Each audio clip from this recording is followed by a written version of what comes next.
Hi guys, how's everybody doing today? My name is Tyra, this is Sheldon, and this is day 28 of Horrorween. And I was wrong, I said Slayers was today, but it's not Slayers. It is a movie that I wish more people were talking about, and I think it's a really important movie to be put out there. It's called Slashback. Now, I have not heard of anybody talking about Slashback. It's not particularly a horror movie. It's more of a science fiction movie. There is a little bit of horror elements, but it's more like the Goonies. Like, yeah, it gives that Goonies feeling for sure. Yeah, like it's more kid centered, but I wouldn't say it's a children's movie. But I think you could have it's a good introduction movie maybe for like kids to horror or science fiction. Yeah. It doesn't go as extreme as say something like we watched the entire series, like Stranger Things. Oh, Stranger Things, yeah. Yep. What's important about this movie, and what I thought was really cool about this, is we're Canadian. We also live in, we live in Newfoundland. I don't know if anybody knows where that is. Yeah. We're a little island off the east coast. So we're like a fishing kind of deal. Like, we're very small. Rural. That's the word I'm looking for. Community. Rural. Yeah. There is a more rural place up north, way up north. It's the Northwest Territories. It's Nunavut, the Yukon, all up that way, the Alaskan way. And this entire movie was created by Indigenous people. Yes, it was actually. It is written by Ryan Cavan and Nyla Inukshuk. And Nyla Inukshuk also directed it.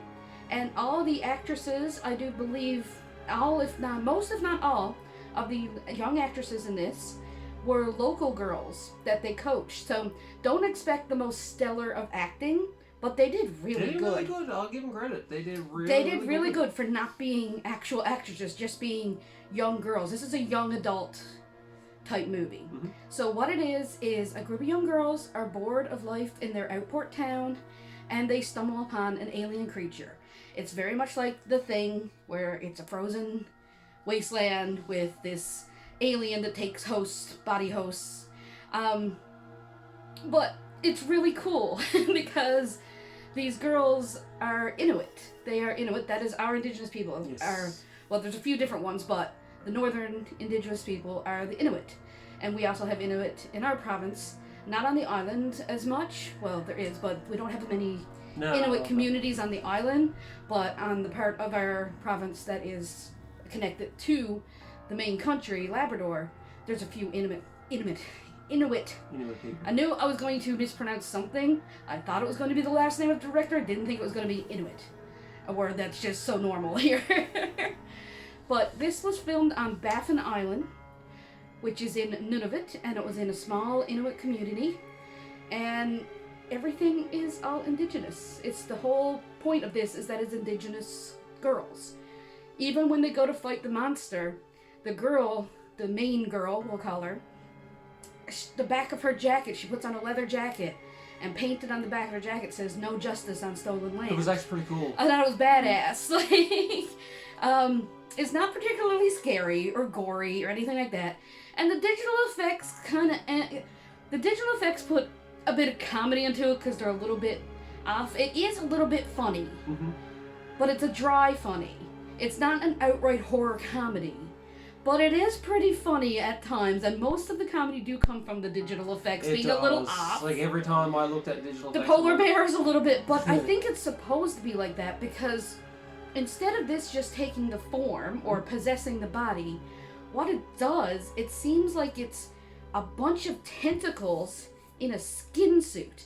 I compared the look of the people, the possessed people, to Edgar from Men in Black. Yeah. It's like sugar water. Their skin is all falling off and it's loose. And it is creepy. Mm-hmm. Oh, it is. Oh, no, that is. It looks a little goofy at the same time, and the way they move, because they're just this weird tentacle monster. Another thing is that this is gorgeous. It is, actually. Because it's filmed in, the north, everything is just vast and beautiful. There's seascapes and landscapes, and everything is in the daytime because up there they have one day of the year that's just all daylight. All daylight, yep. So you're a little confused at first where all the adults are, but they're all at this like party because technically this takes place at night, but it's still daytime. It's still bright outside. Yeah. It's very much like 30 Days of Night. It is. But the opposite. Yes. This is all day. This time the sun doesn't go down. Another movie like that, completely different movie altogether, but another one like that is Insomnia. The Robin Williams one where no, I haven't seen that. The detective can't sleep because it's always daytime and he's having issues and he starts going crazy. That's Insomnia. That's a pretty decent movie. I forget the main actor. I think it's maybe like Robert De Niro. So I have it there somewhere. Yeah. I really like that movie. It's one of those movies where Robin Williams plays a villain and he plays a really creepy villain. And you don't see that very often. No, and he does play like 1 hour photo type villain, right? So I think the reason why we like this so much is because it's representation you don't see a lot. Exactly. And it's very familiar to us because the little outport town, we have towns like that within just a few kilometers of us. We can drive maybe an hour down the road and go to a little town like this. Exactly. Where the main transportation are four-wheelers. We call them four-wheelers, they're quads, ATVs, whatever you want to call them. Yeah. But there's like little things like the clothes they wear look like they're from the 90s. But this is not set in the 90s, they have smartphones. But the reason it looks like it's from the 90s is because that's just how people in these towns dress. Like, exactly. We see people all the time dressed like that. We're kind of back in time just a little bit. We're a little bit behind on the times and things because we're so out of the way. Like, obviously, we don't live in this same type of situation. We are in a small town, a small harbor town type thing. But it's not, ours is more like weird suburby type thing. It's still nothing here. But we have a Walmart. But it still gives us that feeling. It gives us a feeling of what life here felt like when we were kids, mostly. Yeah. There's a guy in it, one of the kids is a dude, and we laughed every time. Every time we saw this guy on screen, we laughed. Yeah. He's one of the young guys. He's the only fella, really, that be's with him, because it's mostly a bunch of girls. Yes. And there's just one guy that shows up every now and then, and he's kind of a pussy, and it's really funny. But he shows up, and he's wearing an older-style windbreakery Habs jersey. Now, I don't know if you know what Habs are, but it's the Montreal Canadiens hockey team. Because we're in Canada. We're not big football people up here. We're hockey people. And it's either the Habs or the Leafs. And the Habs, the most outport town, are more Habs-centric. And they say, like, the Leafs are for the city public. It's so funny. It's stupid. It's like this... It's classist as hell, but, like, at the same time, it's hilarious to us because you see a dude going around with a Habs jacket on in one of these small towns, you're like, yeah, that tracks. That's exactly what they would wear. There's a girl with a windbreaker on that's, like, white. That's, like, it looks like the windbreakers from, like, the 90s and stuff. It's real great. And I think they had the director that had to live in that area. Yeah, they all went up there. There was very little housing. There's housing shortage in these communities as it is. So they actually went to the community and they had the 2 schools there set up with cots and stuff. And that's where they made like a coaching center that coached the locals to be actors. Yeah. And at the end of it, we laughed so hard. Yeah, we did. The news shows up and the news anchor holds up a microphone, and it's CBC, which is our like local Canadian Canadian Broadcasting Service. Is it Canadian CBC, Broadcasting Company? Yeah, Canadian. Yes. That's our local news. It was legit the CBC logo, and growing up, we'd only have 2 channels on TV, and it was NTV, which is Newfoundland television. Yep. So that was literally our local provincial news, and like the country news was CBC News. I don't know, it tickled us all in the right way. The girls are really likable. I like them. You might find them a little hard to understand sometimes because they do speak their native language a little bit every now and then, and they do have thick accents because these are Inuit girls. They use the tools and weapons that Inuit hunters would use, that the Inuit would use. It's really great. There's a scene with a polar bear that caught me completely off guard. Caught me off guard too. Because the polar bear's coming. This is the first one we encounter. Like, the girls are just out on this island. They steal their dad's boat. They have a rifle with them, but this is not uncommon here. Like, young girls, 12, 13-year-old girls, taking their dad's boat out to, like, go across the ocean, really, like the bay, and bringing a gun with them because there are animals. The polar bear is, I do believe, the largest land carnivore in the world is a polar bear. So, you know, they have to keep themselves safe. So these girls are taught to be hunters from a very young age. So this is not uncommon to see a kid with a shotgun around here or a rifle. It's not uncommon, no. So they go out on the land, basically. They keep calling it the land, which is out in the open, where the hunting, where they do their hunting and stuff. And they're hanging out and they're complaining that life is so boring, and then they see this polar bear coming at them. And the polar bear looks a little weird, but one of the girls picks up the gun, shoots the polar bear, and there's this little girl. I'm only going to explain this one scene. This is right at the beginning of when it happens, so it's not really much of a spoiler. But the little girl comes out. She wasn't supposed to come with them because it was too dangerous. She's like really tiny, but she's like one of those badass little girls that you get. Yeah, so she's kind of fun. Like, I like her. She's a little brat. What's her face in Stranger Things? Yes. This is our Erica character, and the polar bear, they think it's dead. They shoot it, but it gets back up, and now it's pissed, and it's barreling at this girl, and it's like intense for a minute, even though the polar bear looks kind of goofy because of the CGI and the fact that it's not a polar bear, it's a bunch of tentacles in a polar bear's skin, so it moves a little weird, and it's a little creepy the way it moves, but still a little goofy at the same time. And you're thinking, oh, they're gonna shoot this bear just before it gets to the girl. They don't. They do not. I'm sorry to spoil that for you, but if you have trouble seeing, like, tiny kids getting attacked, be warned. Very much so. You actually... Because I was there like, are they actually going to see this little girl get mauled by this bear? Technically we do, but she's absolutely fine. Yeah. It's fine. Because it's an alien, not a polar bear. There's a difference. So the alien doesn't know how to act like a polar bear. It just knows attack girl. It doesn't know that I have big claws, let's shred girl, or I have big teeth, let's shred girl. It's just throwing her around and trying to, these like little suckers come out of it. They look like tentacles with demogorgon mouths. Yeah. And they're vampiric, so they suck your blood. That's how they survive.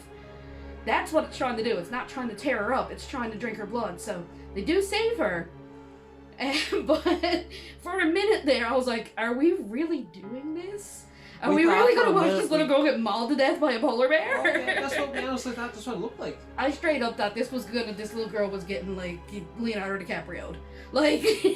And then we were like, okay, this movie's not screwing around. It's not screwing around, but it doesn't. It's not gory or violent. The blood we do see is black because the creatures bleed black. They did that on purpose. This is, well, I guess it would be a PG-13 would be the U.S. rating is 14A. It's the same thing, really. 14A, PG-13, same thing. But it's it's not bloody, it's not gory, but it is a lot of fun, and I just thought it was a really important movie to talk about. Well, if you're a Canadian, well, it is a very important movie to watch. Yeah, if you're like small-town Canadian like us, and from like outport towns like we are, like small little communities, you're gonna think this is a lot of fun. We see them at their little dance thing, and it's like a little dance at the Legion, and they're all having their little hoof and playing the accordion music. It's basically a party that you would have here. Yeah. Right? It's just like what would happen down to the Legion. There's a guy playing an accordion, there's one fellow just kind of sitting there watching everybody dance that I said was your father. Yeah, pretty much. He comes through in the end. He did. That is one of the girls' dads. Like, the parents in this, nobody really has the best of parents, but it is very much the way these communities are. Mm-hmm. Like, they're not big cities. These are down on their luck people, and it's important to bring awareness to how these people live. Exactly. These are how these people live. Because some people it's not easy. Some people don't understand how these people live. No, like, you see this on TV and stuff, and people are going to watch this movie and be like, oh, they're exaggerating how rough it is to live in these outport towns. No, these girls, if they want to go play or whatever out in the woods. Well, there's no woods, it's like plains up Mhm. there. We have woods where we're too, but it's more like plains there. They need to bring a shotgun. It's not easy living. I was just really excited to see this, and I kind of hope that the director makes more of these, because there's not enough representation of Inuit people No. in the You genre. don't- you hardly you don't ever hear see it. Inuit horror movies. Like strictly Inuit horror movies. Exactly. I know they did a lot with like the new Predator movie. The indigenous people in that Yes. fight the Predator with their indigenous type weapon. There, Well, it is a prequel. yeah. So. They fight Predator with like their primitive weapons fighting the technology. This is these girls. This alien is like a hunter, but the girls even says like it wants to be a hunter. Well, we were trained to be the best hunters there are. Like there's no better hunter than the Inuit. And the actual lead girl, her dad is known as the best hunter in town. Yes. But most of the girls want to get out of Nunavut. They want to get out of all this. They call it, what is it, Inuk bullshit. She keeps calling it.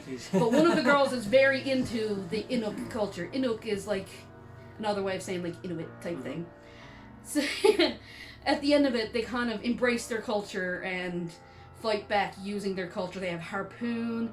They have these really cool things that are meant for scraping the fat off of tanning. Yes. Off the leather to tan. Yeah.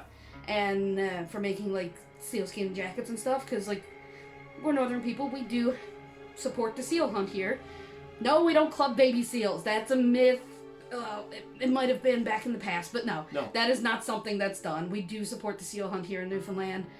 It's just another form of hunting, a form of meat for us. Mm-hmm. I've eaten seal. I like seal. I don't think you've had seal. I've never had seal. But I like seal.